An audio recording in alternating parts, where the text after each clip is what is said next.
smarter to be on SportsGrid.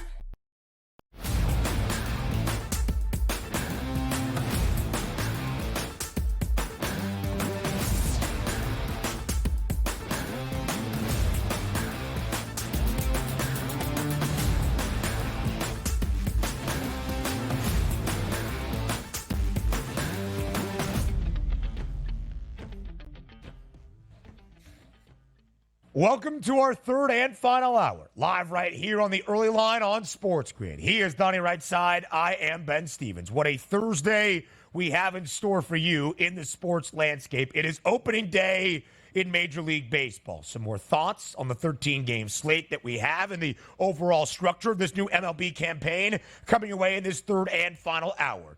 It is also Sweet 16 Thursday at the 2024 Men's NCAA Tournament, where the madness intensifies once again. More key matchups on this Thursday, 4 of them to break down, and Mr. March John Rothstein will help us do so on the other side. What a final hour up until 11 a.m. Eastern we have here on this Thursday on the early line. It's the perfect Thursday. Just wish the weather was a little bit better here in the Northeast, but who can complain with so many things going across the sports landscape, which does include Major League Baseball opening day and the long grind of a great summer that we're going to have right here on the SportsGrid Network, but also the Sweet 16. Again, hammering home that point, Ben. We don't want the lower seeds involved. We want all higher seeds, which, again, we'll talk to John Rothstein about expanding the tournament, which only includes higher seeds as we move forward. I think he'll love it. I think he will, Ben.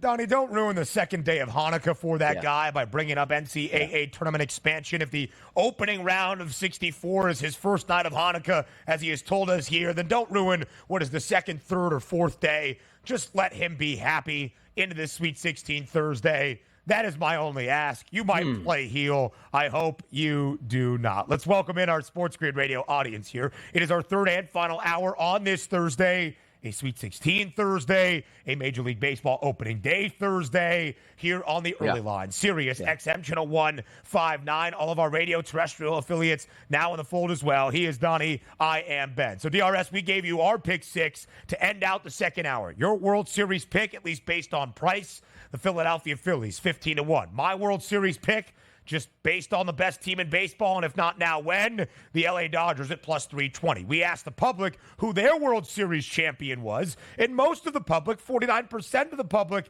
selected other in our poll. We got some Phillies replies. We got some Cubs replies in there. We got some D-backs, the reigning National League pennant winner. What do you make of how the poll is structured, DRS, and most of the public saying none of the 3 best options in the FanDuel Sportsbook?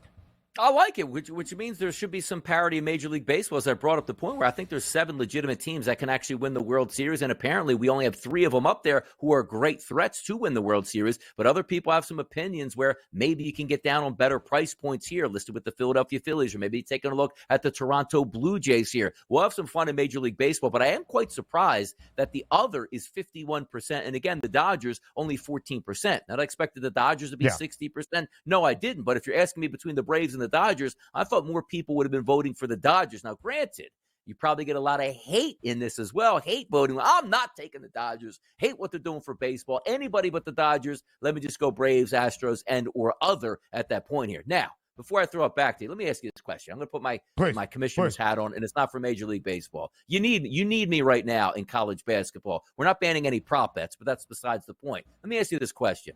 Next year in the tournament, I make a rule, Ben, that says this. The higher seeds play until they have the lead, even at the end of regulation, to make sure they move on, to ensure none of these whack 12, 13, 14, 15 seeds advance. How would that go over? Because the ratings would be a bonanza. We want to see the best teams, Ben. That's what we want. Dude. Bonanza. I don't even think I need to dignify that with a response. By the way, those ratings that you speak of, Commissioner Rightside, are on the rise well into the round of 64 and beyond. So I don't think we need to manufacture any TV viewership numbers or audience metrics. The March that is the madness is doing quite all right. I don't even get that from a logistical standpoint. Have the higher seeded team play until they have the lead. What if they never had the lead and the game was going on 6 hours? You play 7 hours. Eventually, the cream is going to rise to the top. That's what we're taught here. They'll eventually take the lead. So that's my whole opinion here. Move the better teams along at this point, and the public will love you for it. No. Last year's NCAA tournament was pretty sensational as well. And we didn't see a 1, 2, 3 seed into the Final Four. This year, we just have the opposite with those higher seeds. I think we can appreciate both of the formats when we see upsets, chaos, and madness in the opening rounds, and even what it would mean for the second round and those Cinderella runs into the Sweet 16 and beyond. Those are the stories we love in March, but we can also appreciate when those chalky top seeds make a run in the pinnacle of basketball that we will see into the second weekend and beyond. Hated all of that. Don't bring it up with John, please. That is my ask of you. Only 2 games in the NBA on this Thursday night. They know what's good from a ratings perspective. Focus on the Sweet 16.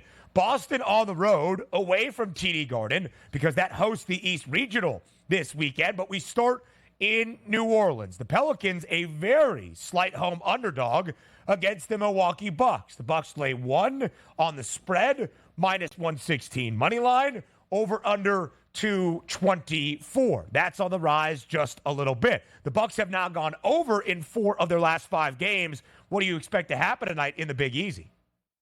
And by the way, forget it. The Big Easy is going to be an interesting. I would take the Pelicans because of the home team in this game. We'll see what happens with the Milwaukee Bucks. Not impressed with their last game performance, particularly out of Damian Lillard. But I got to tell you, this Boston Celtics Atlanta Hawks game at 16.5. Most people, again, would be like, I'm not watching that game. But there is payback in order in this game for the Celtics being embarrassed by dropping a 30-point lead and losing that outright. How do we approach this game? Is it you take Boston all the way through? But I think you just take Boston once again to start this game and really set the tempo. They did it last time. I expect them to do it again because I don't think they want to let their foot off the gas pedal. I think they actually cover the 16.5, but at the end of the first quarter, I would be surprised if the Celtics aren't, 7, 8, 9 points up here just to make a point. This ain't happening again. Watch us all the way through.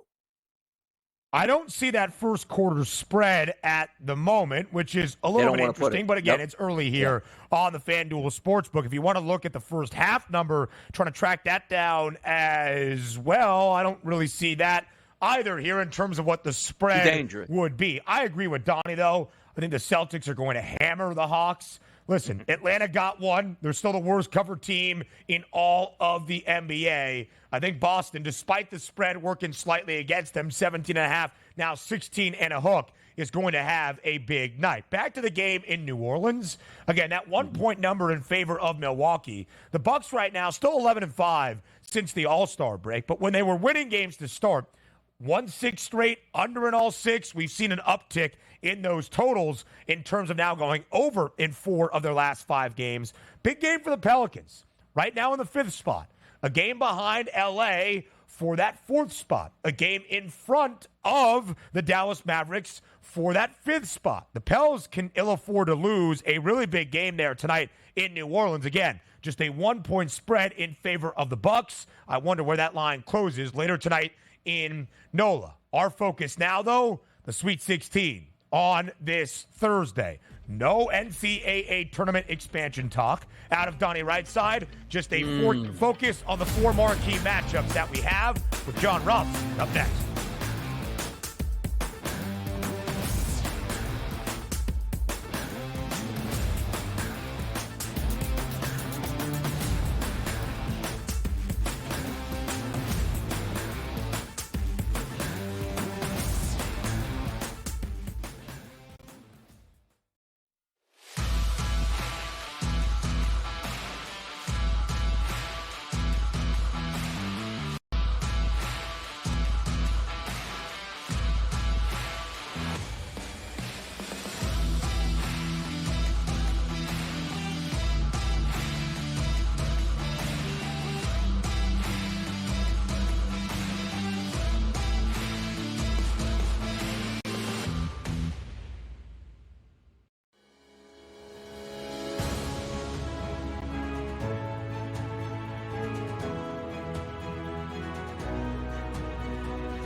Your gut says Miami is going to win, and you should take the over.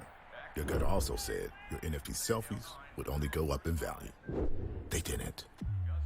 But your head is on SportsGrid and knows the QB is in concussion protocol. The backup has a 45 QBR against the zone coverage. The New York D has the most sacks in the league. So yeah, trust your head.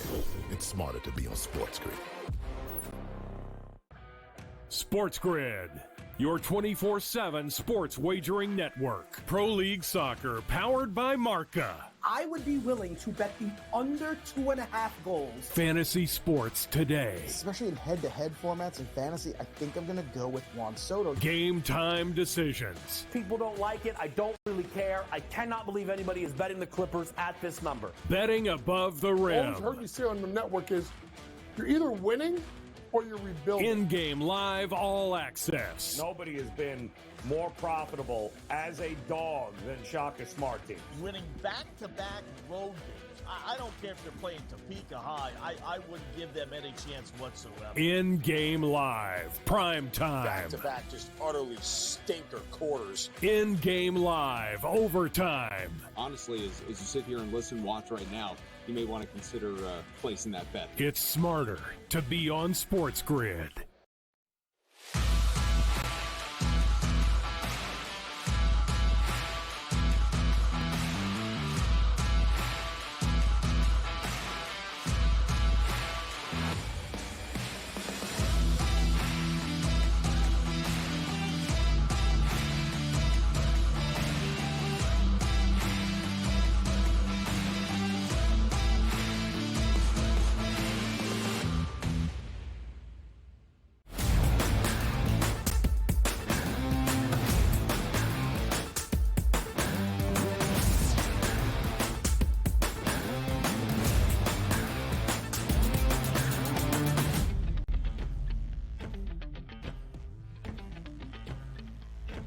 It is Sweet 16 Thursday, live right here on the early line on SportsGrid. After 3 days off from the 2024 men's NCAA tournament, the madness ramps up once again into the round of 16. And on this Sweet 16 Thursday, we are very pleased to welcome on John Rothstein, live right here to SportsGrid. Joining us on behalf of FanDuel, of course, you will see him all night long in studio with CBS Sports. John, what have the past 3 days been like for you with no action in the big dance on the men's side? How excited are you that we are back into the Sweet 16 on this Thursday evening?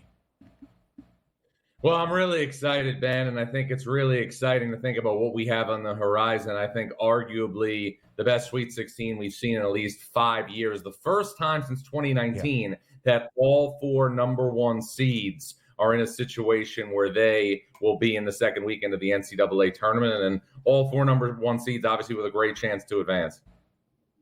Just the fifth time since the field expanded in 1985 that all four teams on the one line, all four schools on the two line reach the second weekend and the Sweet 16. It should make for some great theater into the second weekend of the big dance. And John, we start with the first game up tonight in Boston. It's the number one seed in the East region, the reigning national champs, in the national championship game rematch against San Diego State. UConn now booked as an 11.5-point favorite. The over-under 135.5. Last year, John, to cut down the nets, Dan Hurley's Huskies won by 17, 76-59 over the Aztecs. Do you think we see a repeat of what we saw in the national title game a season ago?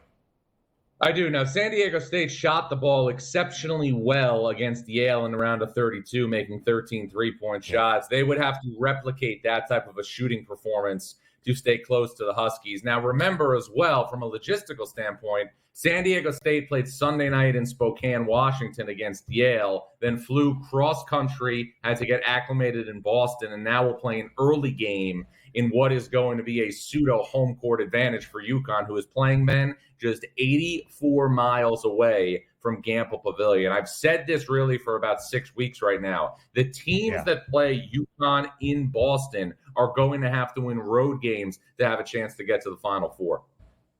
Fantastic to watch it play out. Certainly Boston is going to be the eye on the prize tonight with the best team in college basketball, so we think so far, being UConn. But game number 2 is sensational. It's Illinois and it's Iowa State. A slight favorite here for the Cyclones at -1.5, a total of 145.5. John, what we love about this game, it's 1-on-1. Number 1 on offense, Illinois in efficiency, lining up against number 1 on defense in efficiency, Iowa State. What gives tonight up in Boston in this matchup?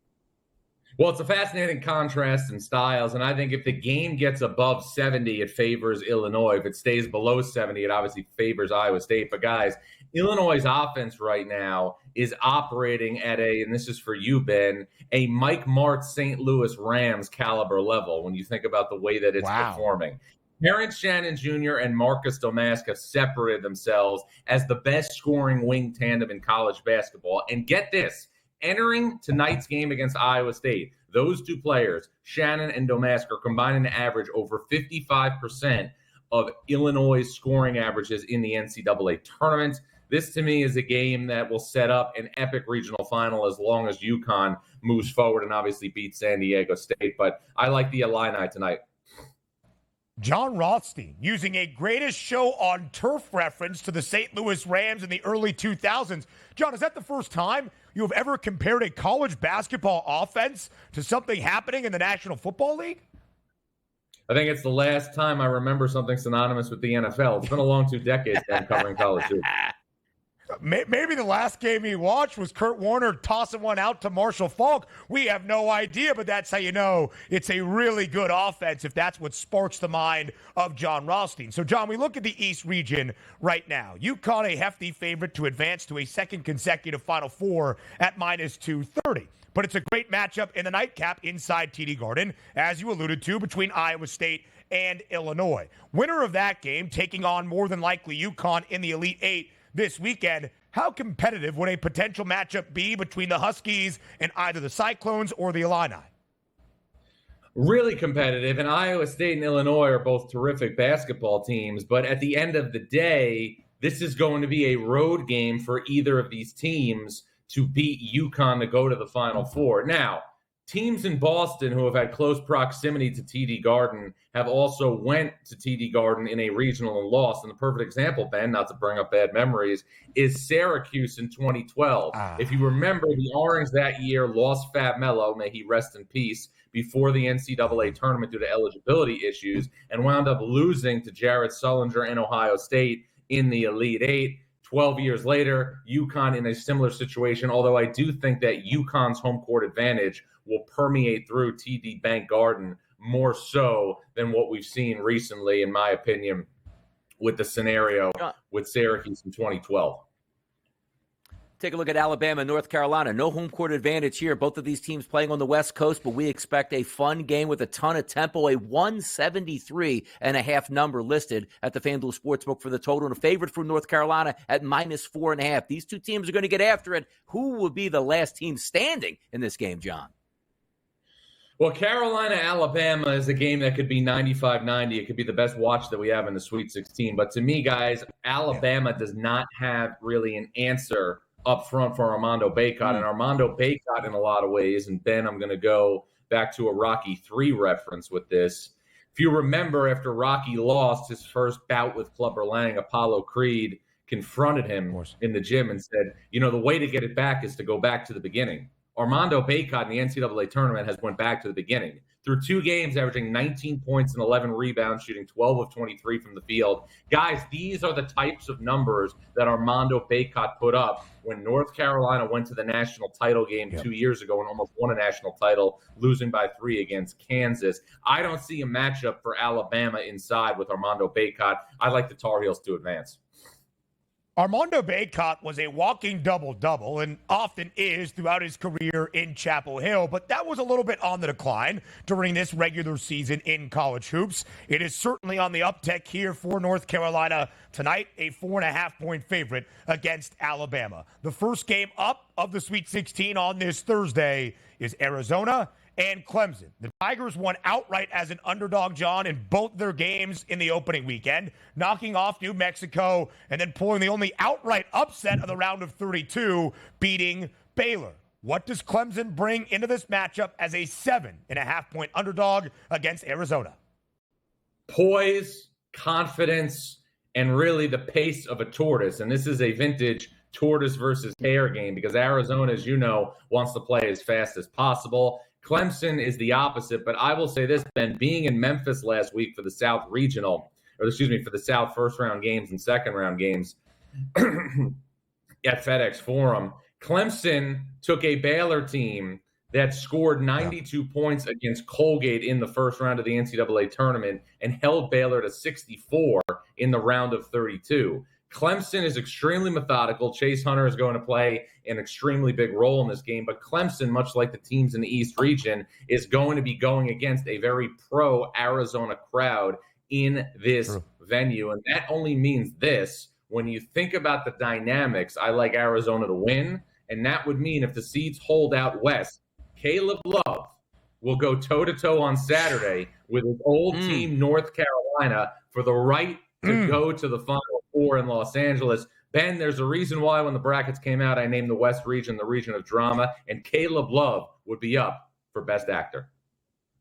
Right now, Arizona, actually a better price to reach the Final Four in Phoenix, plus 110 as the 2 seed, then even UNC on the 1 line, plus 180. You can see John Rothstein already in the shirt and tie. He's going to be here all day long on CBS Sports, getting you set for everything you need to know around Sweet 16 Thursday and beyond. John, thank you very much. Enjoy the basketball tonight. Thanks, fellas. We sleep in May. We certainly do. Not on this Thursday night in late March. We go to MLB opening day. Craig Mish up next.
Your gut says Miami is going to win, and you should take the over.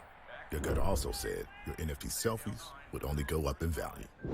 They didn't. But your head is on SportsGrid and knows the QB is in concussion protocol. The backup has a 45 QBR against the zone coverage. The New York D has the most sacks in the league. So yeah, trust your head. It's smarter to be on SportsGrid.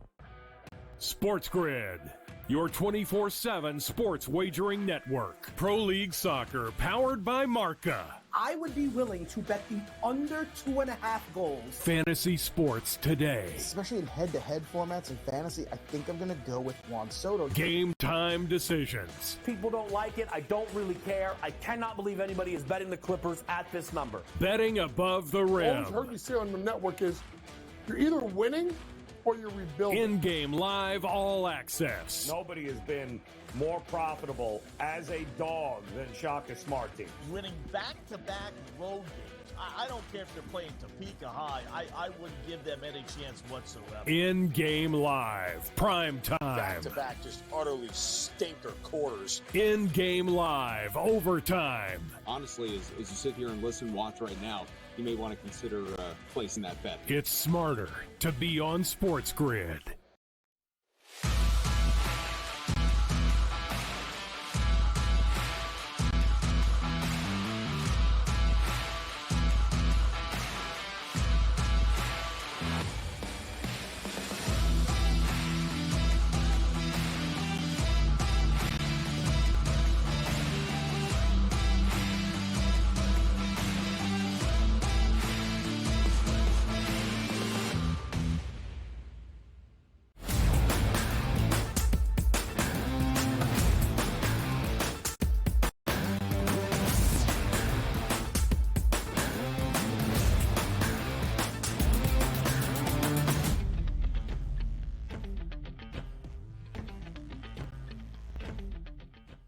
It is opening day for a new year in Major League Baseball. The 2024 MLB season starts today. In just about 5 hours, our first pitch of opening day in Camden Yards in Baltimore between the Orioles and the Angels. Before we get there, we look at the season in its entirety, even on this first day. Craig Mish joins us live right here on this Thursday on the early line on SportsGrid, our MLB insider, the host of Newswire that begins in just over a half an hour at 11 a.m. Eastern. Craig, we welcome you. We ask you how excited you are for this opening day of the 2024 MLB campaign.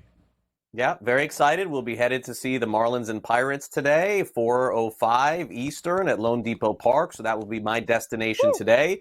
And always fun to dive into what's going to happen over the course of the season. I think baseball, from a prediction standpoint, Ben, sort of stands alone because there's so many games over the course of the regular season.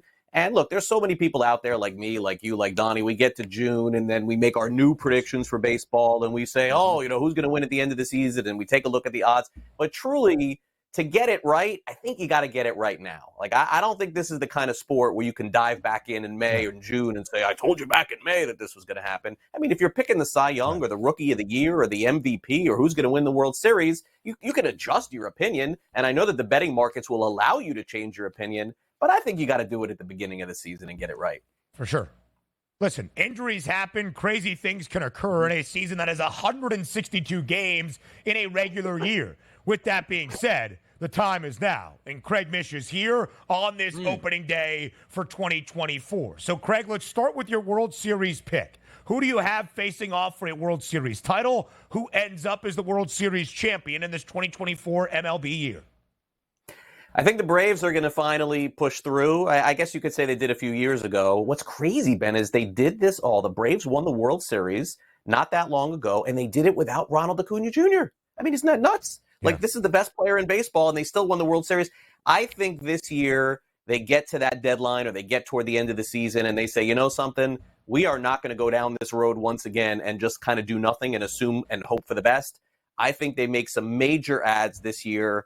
The Braves pitching is good enough to get through the regular season. I think they'll add more for the postseason. I love the Orioles. They are stacked in the farm system. All systems go. Their window is now. They have Corbin Burns. And I'm going to bank on him healthy. I think the Orioles are the team to beat in the American League. So I got Orioles and Braves this year, with the Braves winning it all, but naturally could be the Orioles too, because I like them a lot as well. Fun World Series, a couple fresh opponents there, including the Orioles, which means they are all the way back here. New ownership and maybe some changes on the horizon for them as well. But I do see there, Cy Young, you got a young lefty flamethrower from the Detroit Tigers that we're eyeing up in Scooble. What do you think about him this year in 2024? Yeah, it's a season where you will not predict Verlander to win the Cy Young. You will not predict Garrett Cole to win the Cy Young. So you know that there are some other options. So why go to the favorites in this market right now? I think you got to expect the unexpected. And Scooble, to me, who is now a full year removed from the surgery with no innings limits whatsoever, I think a great prop is for him to win the strikeout market. And if he wins the strikeout market, guys, look out. This guy could win the Cy Young too. I think he's one of the best left-handed pitchers in all of baseball, maybe the best in the American League. I love the market for him this season, and also plays a very soft division where I think a lot of wins and strikeouts could pile up. Scooble will be my Cy Young Award winner this year. 4 years ago in his debut season in MLB, a 5.63 ERA last year, despite that innings limit, and only 80 1/3 in total. 102 strikeouts, and the ERA as low as it has been in his 4-year, now 5th-year MLB career at a 2.80 ERA. So, Craig, you like to delve in the middle, not at the top of the market of the win totals. We're not looking at the Dodgers at 102 and a hook. We're not looking at the low part with the A's or teams like that. We're looking at the middle of the market in the mid-70s. What is your favorite win total for the 2024 Major League Baseball season? Yep, cut and dry. This is going to be, unfortunately, I hate to do it to the Angels fans because they've been beat down already with losing Ohtani, but Angels fans, I think you're in for a really long year. Hard to predict that any team will be worse than Oakland or touch Colorado. I understand those two teams are probably going to be at the bottom, but I got the Angels guys right there. Their win total is low 70s. This is approximately how many games they won last year without Shohei Ohtani. And as far as bold predictions are concerned this year, one that I would make, guys, I know that this is not going to be popular. But I do think this is the end for Mike Trout in Los Angeles. I think the Angels have to take a hard look at what's going on there in that market. They're getting lapped by the Dodgers in that market. And even in Southern California, the Padres are way more popular than they are. It is time for the Angels to stop what they are doing, rebuild that farm system, start over, and wake up 5 years from now and hope you are the Orioles. If they're going to do it, it's got to start at the trade deadline. I think Trout gets moved. I think this is the season. I think Trout heads out at the trade deadline. Some team pushes the pedal to the metal and gets him and says, come help us win a World Series. I think the Angels are going to lose a lot of games this year. I think that total comes nowhere near to the 71 or 72. They could potentially lose 95, 100 games this year. I wouldn't feel bad for the Angels fans. That. Never really. Yeah, I've actually never even met an Angels fan. Outside of Ben, are there any Angels fans in Southern California? We'll never know. Ugly scene, Donnie. Ugly scene, Donnie. Ugly scene. Didn't like that. You don't hear me saying you're a Mets fan. Didn't like that. We have to let Craig go now. He's got to prepare for Newswire. It starts at 11 a.m. Eastern. Donnie, we can break down the rest of the slate. We got to let Craig go. He came on. He gave us his season picks. All right? That's it. Yes, Craig. What were you saying? No, I'm saying that's it. I gave you all my best material here on the show. You guys moved me around on the show, and here I am helping you guys at the end of the season. Hey, a few years ago on the early line, we did the same exact thing. I gave Corbin Burns 40-1 to win the Cy Young. He won it, okay? I'm doing the same thing for you guys here on the show today. Go get him in. Have a great opening day, and I'll see you guys again soon, okay? There you go. Yeah. Craig, we got 162 days of this, so we know you will be back. Enjoy Newswire today. Enjoy Lone Depot Park and the start for the year for the Miami Marlins. We will talk very soon. And, of course, see you on Newswire in less than a half an hour at 11 a.m. Eastern Time. DRS, we can break down the games on this opening day. We'll do that here. We start with that showdown in the American League in H-Town. It's the Astros and the Yankees. Not often, DRS, are we going to see the Yanks as a pretty considerable underdog, but with Carlos Rodon getting the start today, Nestor Cortez, I don't know where Rodon came from, plus 128 for the Pinstripes. Other side, it's Framber Valdez for the Houston Astros at minus 152. Would you lean against the favorites at home to begin opening day?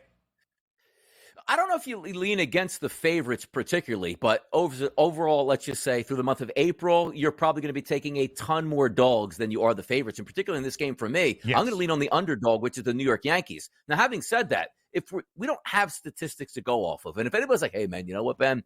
2 weeks ago in spring training when he faced a lineup that won't be in Major League Baseball, Nestor Cortez was tremendous. We're not banking on that. So the only thing you can go off of are last year's statistics. If you remove the pitchers, they're both lefties. Both of these lineups, Ben, absolutely smashed left-handed pitching. We're going to use a lot of these terms in Major League Baseball season. ISO power numbers and weighted on base percentages. You want some green lights in that Houston lineup? You absolutely got it. Guys that mashed last year, Altuve, Alvarez, Bregman, Tucker, Abreu, and McCormick. That's the anticipated 1 through 6 in the lineup today that crushed lefties. Flip it over to the Yankees, going up against Framber Valdez, who is a solid pitcher and had a great season last year. But look at this lineup here. Torres, Soto, Judge, Stanton, and Volpe absolutely hammered left-handed pitching. You're taking a look at weighted on base percentages, routinely close to 400 for all 5 of those guys anticipated in the lineup today for the Yanks. Now, I'm not saying you're supposed to take totals based on what we saw last year, and I do think these two pitchers should be decent in this game, and I told you already, I lean towards the Yankees as a dog price. But if this, let's just say, 3 weeks into the season and these numbers were popping up, we would be flying on RBI totals in this game, no doubt about it.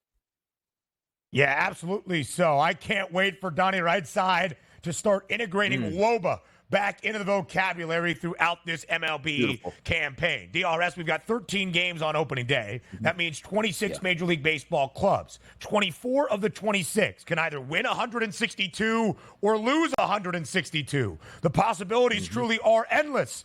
2 of those teams cannot. The 1-1 San Diego Padres, the 1-1 Los Angeles Dodgers. The debut at the Ravine today in Los Angeles. The Dodgers hosting the St. Louis Cardinals. It is the largest money line price on the board. It is minus 230 in favor of LA. I wonder, DRS, knowing how heavily booked the Dodgers are going to be this year, if you were to bet the money line price of the underdog for 81 of the 162 games, how much money you would see in return? Is there any thought in doing that with the Redbirds on this opening day?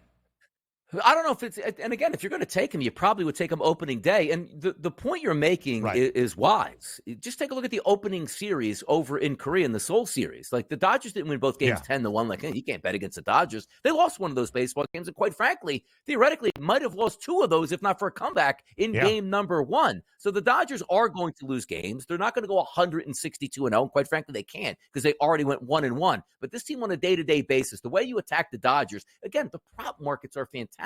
Yes, you're going to be shaded a little bit toward the Dodgers, but if they win, Mookie Betts to get a base hit, Ohtani to get an RBI, Freddie Freeman to get an RBI, Will Smith to hit a home run, they're much better for the Dodgers in the regular season than saying like, oh yeah, today's the day I'm going to lay a minus 380 price on a routine day-to-day basis. That's the way I would approach the Dodgers, but also don't be afraid to bet against them. Even the worst teams in Major League Baseball going to win 50 to 60 games here, which means the Dodgers also going to do the same. Going to lose probably 50 to 60 games.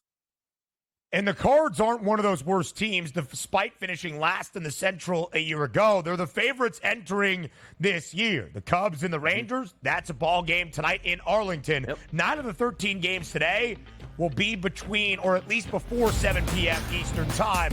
That's when the Sweet 16 starts. We'll preview it next.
Your gut says Miami is going to win, and you should take the over. Your gut also said your NFC selfies would only go up in value. They didn't. But your head is on SportsGrid and knows the QB is in concussion protocol.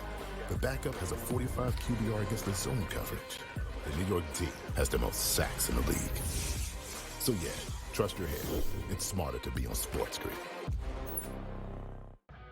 SportsGrid, your 24/7 sports wagering network. Pro League Soccer, powered by Marca. I would be willing to bet the under 2.5 goals. Fantasy sports today. Especially in head-to-head formats and fantasy, I think I'm going to go with Juan Soto. Game time decisions. People don't like it. I don't really care. I cannot believe anybody is betting the Clippers at this number. Betting above the rim. All I've heard you say on the network is you're either winning or you're rebuilding. In-game live all access. Nobody has been more profitable as a dog than Shaka Smart team. Winning back-to-back road games. I don't care if they're playing Topeka High. I wouldn't give them any chance whatsoever. In-game live, prime time. Back-to-back, just utterly stinker quarters. In-game live, overtime. Honestly, as you sit here and listen, watch right now, you may want to consider placing that bet. It's smarter to be on SportsGrid.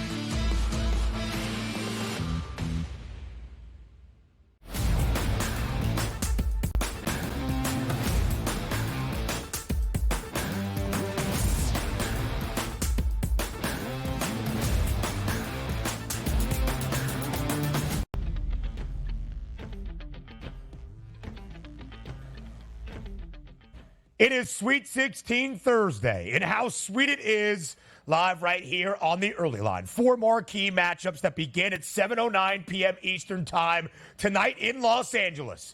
Arizona and Clemson. Then it's UConn and San Diego State. National championship rematch from a year ago. That's the first game up tonight inside TD Garden in Boston. Then the nightcaps out in L.A., North Carolina, Alabama, the 1-4 matchup in the Sweet 16 in the West region, and then 2 versus 3 out east in Beantown, Iowa State, and Illinois. We preview and break down all 4 games on this Sweet 16 Thursday, and we go in chronological order. We start with the first game up in Los Angeles inside Crypto.com Arena, the 2 seed in the West region.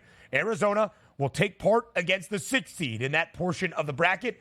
Clemson, 7.5-point spread between the Wildcats and the Tigers in favor of Zona. Total 152.5. What is your first thought, DRS, when handicapping this game between Arizona and Clemson?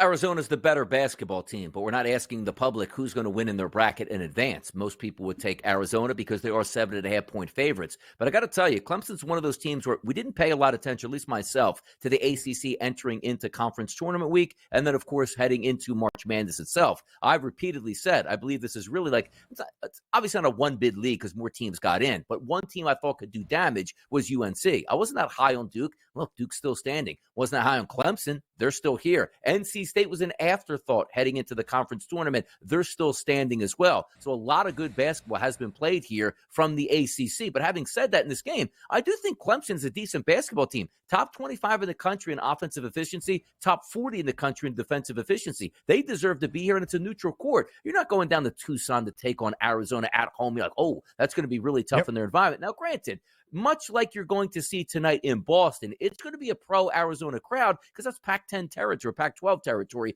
out there on the West Coast. And Clemson, a long way from home. Football, they might travel. Basketball, I don't know how many fans are actually going to show up for Clemson in this game. Having said that, Arizona, top 10 in the country in efficiency on offense, top 10 in the country in efficiency on defense. It's going to be hard to overlook that. And I think some of the matchups actually favor Arizona from three-point land. They're a quality three-point shooting team, top 20 in the country, and Clemson lets you shoot the three-point shot. So if you're banking on, you don't want to lean on the three-point shot, Clemson probably will be able to stay around. If I had to place a wager on this game, which I probably won't, I would take the points with Clemson. I do think Arizona's the better team. Should they win the game? Yes, but I'm willing to take the 7.5 points. This is probably the toughest game to handicap on a Thursday night for me of what I'm going to get out of both of these clubs, Ben.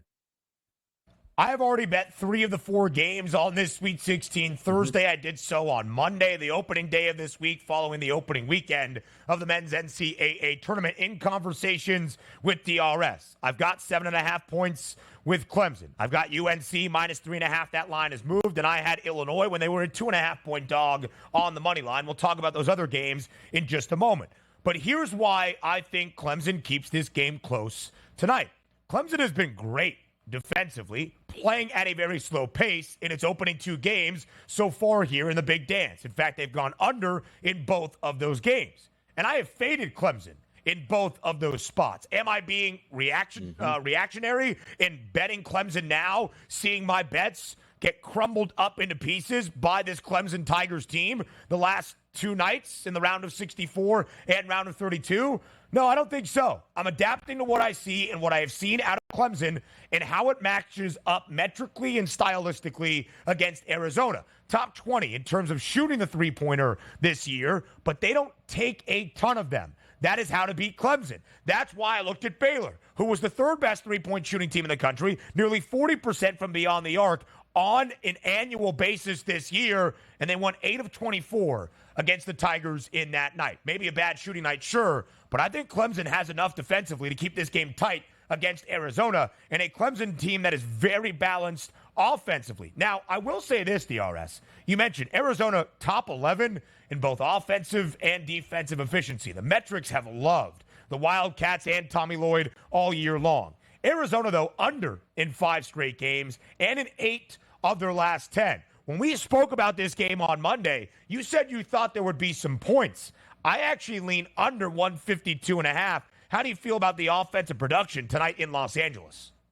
Yeah, I think I might be coming around to your direction at 152.5. Again, just going on two teams, plenty of time to prepare. Nobody's going to get surprised. You should know their offensive sets and also playing in an environment that you're not used to playing in, particularly with Clemson coming East Coast to West Coast. So theoretically, for me, entering into the tournament itself, I do lean towards unders, and maybe this one could be that because you are looking at Clemson. We're not talking about, hey, can they just stay inside the number? Clemson's not talking that way. They want to win the basketball game. I doubt it's like, hey, man, let's get into an up-tempo game, which Arizona really wants to run in, and see if we can outdo them at their own game. The same way Arizona's not like, hey, guys, we love to get tempo. Clemson doesn't. Let's just go ahead and play really good defense and slow it down and get into the half-court sets. So you're going to have two of those type of mindsets here entering into the tournament. So maybe coming around to your side on an under in this one here. But again, I still like Clemson with the points. I think they'll be decent enough to hang around. I just don't know if they can pull off that outright upset. 16th fastest tempo in the country. That is Arizona. Clemson 257, so much, much slower. National championship game rematch tonight inside TD Garden in Boston. It is our second game of the 4 on this Sweet 16 Thursday. Connecticut, the reigning national champs, an 11.5-point favorite now against San Diego State. Total up by 2 points from where it was just earlier this morning. 135 and a hook has now become 137.5. DRS in the last 8 NCAA tournament games that UConn has played, they have won all 8 en route to a national title a season ago. They have won every one of those games by 13 points, covering this number. They're 8-0 against the spread in those 8 victories. They have won by an average margin of 22 points per game. It is the largest spread of the Sweet 16, 11 and a hook in favor of UConn. Will it be another lopsided victory for Dan Hurley's Huskies? I want to say no at this point, but you're also taking a look at how we got here, right? San Diego State played in the Mountain West, which we were hyping up throughout the main parts of the season, and it looks like maybe San Diego State was really the only quality bunch there heading into March Madness the way they performed. But getting outside of that, we know how tough UConn is. I mean, they have everything you want. Down low, inside wing players, three-point shooters. It's the reason why they're the number 1 overall seed, the reason why they won the championship last year, and the reason why they got to pick their home region, and rightfully so. They know they're going to match up against San Diego State 3,000 miles away for the ultimate disadvantage for a basketball team. No, we didn't, but here we are, and Connecticut should win this game. But having said that, we're also taking a look at tempos that really shouldn't be up-tempo here. And also, yes, we know UConn is great on offense. We know it's great on defense. San Diego State as well. I don't think we're going to get a ton of points in this game, which is interesting. If you have a line move, let's just say about 154.5 to 156.5. Okay, a lot bigger margin for error, but we expect tempo in that, and it's really only a bucket. That's a big line movement for a team that's 133.5,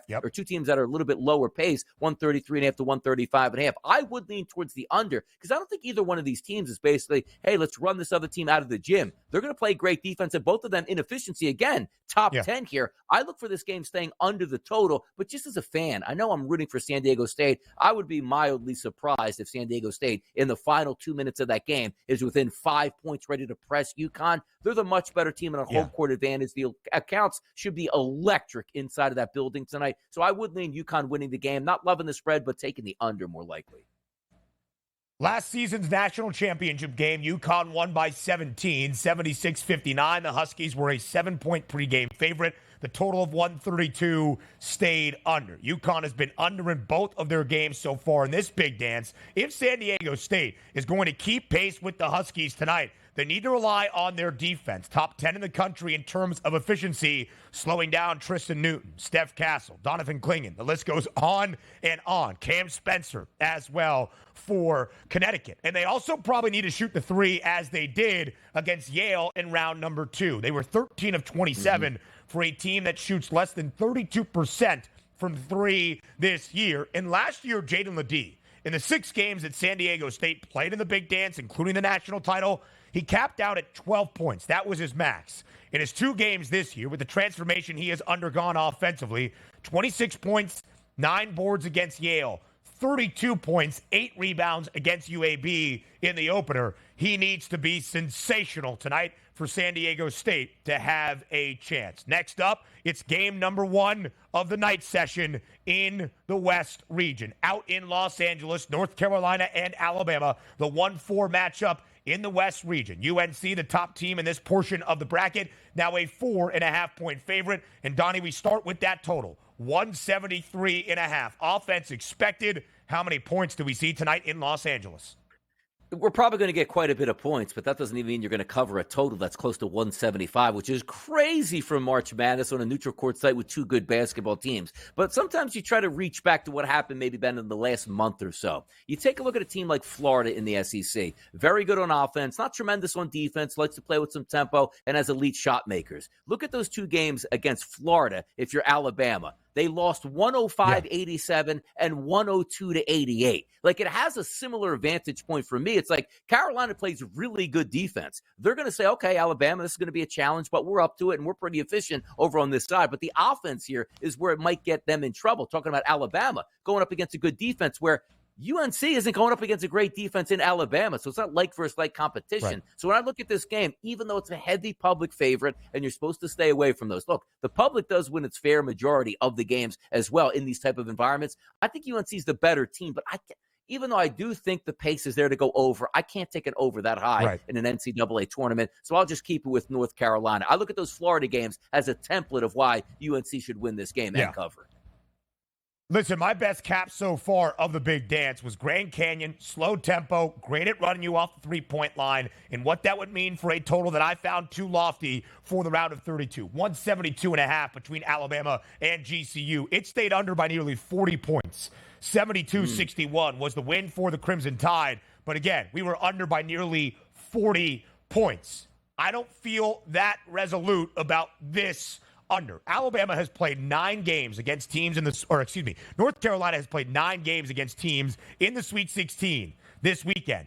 8 of those 9 games went over. So when you play teams at a quality that can score offensively, UNC can match them. They have gone over in 5 of their last 6. Alabama under against Grand Canyon, over in 11 of the 12 games prior to that. I just think the better team is UNC. Good enough at running the Crimson Tide off the three-point line to win this game and cover. The nightcap in Boston, the nightcap of the Thursday of the Sweet 16, I think is the best game. It's the best offense in the country, Illinois, against the best defense in all the land, Iowa State. Now just a 1.5-point spread in favor of the Cyclones, about 25 cents of difference, DRS, on that money line. How competitive will the nightcap be tonight inside TD Garden? Oh, it's going to be real competitive. Take a look at some of those ticket splits coming into this game. It's about even, which is awesome. And two teams that are just about evenly matched up. It's going to be a lot of fun to see this play out. But for me, I lean on defense here. Give me the number 1 overall team on defense in the nation on a neutral court. I'll take that every single time. And by the way, I wonder if TJ has the boys staying at a Hilton in Boston just to get some of that Hilton magic before they show up at the arena tonight. Give me the defense. We all love offense, don't get me wrong. Give me the defense. And as I say that, I will be taking Illinois 3-point props tonight, by the way. So we do need some offense out of Illinois, no doubt. Got to shoot the 3 well. I think that's the key matchup in this game for the Illini. If that offense is to win out, because Iowa State really makes it difficult to score inside the arc. We will give you a best bet for this Sweet 16 Thursday on the other side. Stay with us for just a few more minutes. Live right here on the early line on SportsGrid.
Your gut says Miami is going to win, and you should take the over. Your gut also said your NFT selfies would only go up in value. They didn't. But your head is on SportsGrid and knows the QB is in concussion protocol. The backup has a 45 QBR against the zone coverage. The New York D has the most sacks in the league. So yeah, trust your head. It's smarter to be on SportsGrid. SportsGrid, your 24/7 sports wagering network. Pro League Soccer, powered by Marca. I would be willing to bet the under 2.5 goals. Fantasy sports today. Especially in head-to-head formats and fantasy, I think I'm going to go with Juan Soto. Game time decisions. People don't like it. I don't really care. I cannot believe anybody is betting the Clippers at this number. Betting above the All rim. I've heard you say on the network is you're either winning or you're rebuilding. In-game live all access. Nobody has been more profitable as a dog than Shaka Smart team. Winning back-to-back road games. I don't care if they're playing Topeka High. I wouldn't give them any chance whatsoever. In-game live. Prime time. Back-to-back, just utterly stinker quarters. In-game live. Overtime. Honestly, as you sit here and listen, watch right now, you may want to consider placing that bet. It's smarter to be on SportsGrid.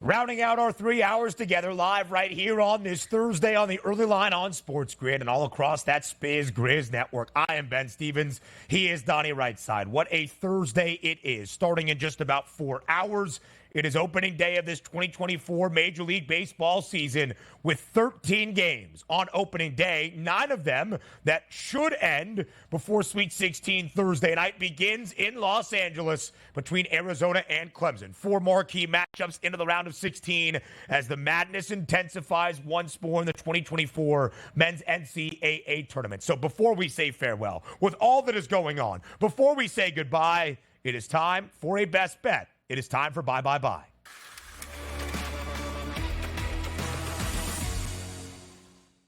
Donnie Rightside, opening day, Sweet 16. What gets your attention?